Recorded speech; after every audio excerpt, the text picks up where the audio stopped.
వి9 న్యూస్కి స్వాగతం. ఇప్పుడు హెడ్లైన్స్. విశాఖ దక్షిణ నియోజకవర్గం 119, 120 వార్డుల్లో భారీగా తరలివచ్చిన ఓటర్ మహాశైలు.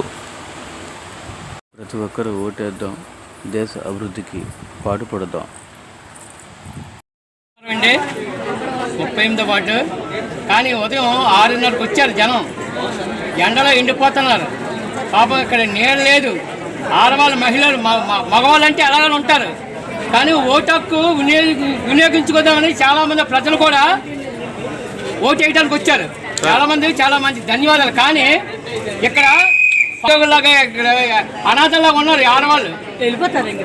మగవాళ్ళు అంటే పర్వాలేదు. చూడండి ఎంత జనం ఉన్నారు. ఓటు మాట కంపల్సరీ వేసుకున్నారమ్మా ప్రతి ఒక్కరు కూడా. ఇక్కడ వికలాంగులు ఉన్నారు, చాలా మంది కూడా పెద్దవాళ్ళు ఉన్నారు, ఏజ్ బారైన వాళ్ళు కూడా. వాళ్ళకి కూడా మేము ఒకరు పంపిస్తున్నాము.